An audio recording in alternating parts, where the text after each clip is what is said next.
Thoughts Can Change Your Life with me, Reverend Lee. Today, my title is pretty simple. Practice brings wisdom. Do you remember as a kid that you're always told to practice? I don't know if it was sports. I don't know if it was a musical instrument.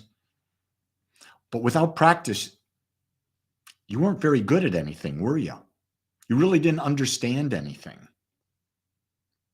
And so I can remember that my father wanted his son, Lee, to play the accordion.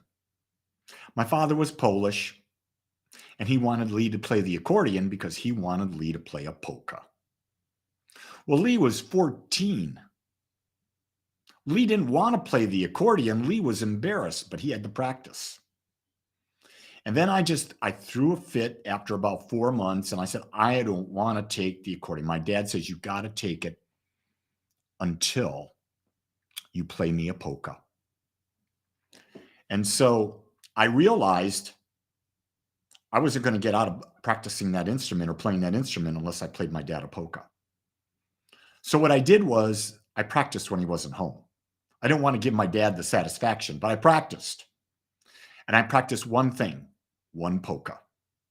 And finally, about a month and a half later, I felt I was confident enough I could do it really well.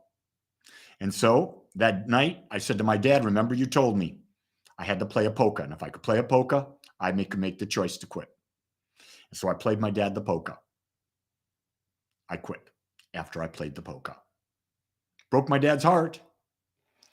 But you see, my dad's dream was to play the accordion. It wasn't Lee's. But I learned that in order to be good at anything, you have to practice it. And that's the same thing with spirituality. So many people say, I understand spirituality. I understand meditation. I understand the practice of gratitude. I understand spiritual mind treatment. I understand all these various principles. I understand what it means to do shadow work. You may understand, but you don't know anything until you've actually done it and experienced it. I'm just being right out there with you today because so many people tell me I'm great at meditating. How long did you meditate last week? Well, one day I got 5 minutes in. That's not meditating. Meditating is meditating at least twice a day for 20 minutes. That's meditating. And then it's doing it every day. I've been meditating since 1995. Not every day, but starting in 2000, that's when I started every day. Very seldom do I miss twice a day. Sometimes I miss once, but almost never twice. I have a meditation practice because I understand. No, better yet, I know the benefits of meditating. And how do I know that? Because I experience them. You don't know anything until you've had the experience of it. You can't know what it's like to go into a cold plunge until you've done it.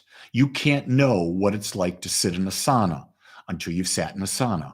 You can't know what it's like to get in a batting cage with balls being thrown at 70 miles an hour and trying to hit them until you've done it, until you've practiced it.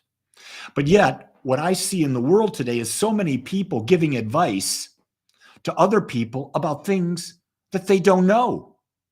They've just heard about. Well, I'm just going to say this to you really clearly.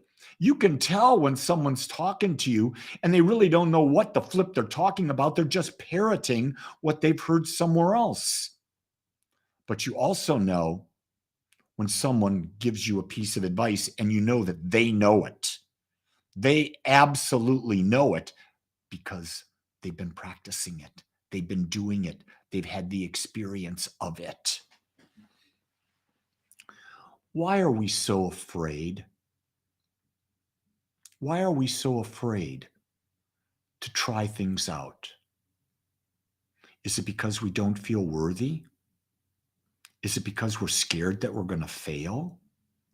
You can't fail at anything. You only prove it or you don't prove it. That's not a failure. You're a success when you try things. You get to prove things for yourself. Is there anything greater than success like that?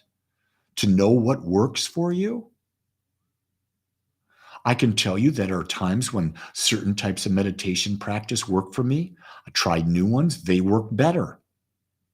I wouldn't be able to say that until I did it. Now, here's the key thing, and I'll tell you, is that the meditation practices I work at the time that I use, and at the time I use them, are right for me at that time. It may not be right for someone else at that time.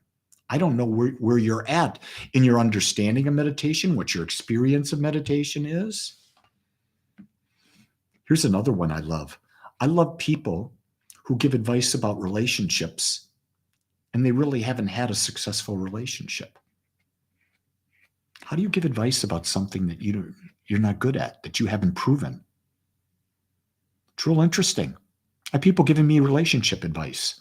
They've been married 3-4 times. I'm in my 51st year of marriage. I understand relationships. I practice relationships. I practice it every day. So when I talk about relationships, I'm coming from a place of, I know what works in my life.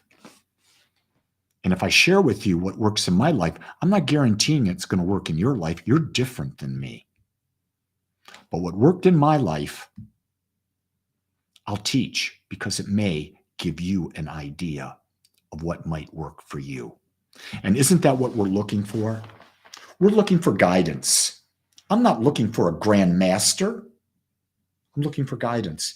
And you can receive guidance from anyone. There might be someone on the street, and they may not have a lot of intelligence, but on something they practice and they're good at. You can learn from that. Because what people practice also tells you what's important to them. I think I just hit a nail on the head right there. What you put your time into, what you practice, means it has value to you. If you're not willing to practice something, you're not willing to go out and create the experience, it's not important to you, or you don't feel you're worthy of it. Thing is, only you can answer the question as to whether you're worthy or not. My job as I come on here every day is to ask questions, to bring possibilities out, so maybe you can ask the same questions and see how they apply in your life. You see, no one knows what's right for you but you. I've listened to other people tell me what would be right for me. I've tried it and I've realized, nah, that's not right for me. What's right for me is what I decide based on who I am and what I value most at the time. And if I know that for Lee, I have to know the same thing for you. That's my talk today. What do you practice at? Are you practicing meditation every day? Are you practicing social media? Where you get lost in TikTok, get lost in Facebook, get lost in Instagram? I don't know. But it's time you take your power back and practice the things that are really meaningful for you. Then you're going to be living a life that's fulfilling. And that'll bring a smile to your heart. With that, my beautiful ones, make this your best day ever. Practice what you want to know, what you want to experience, and what you want to be really good at. With that, aloha.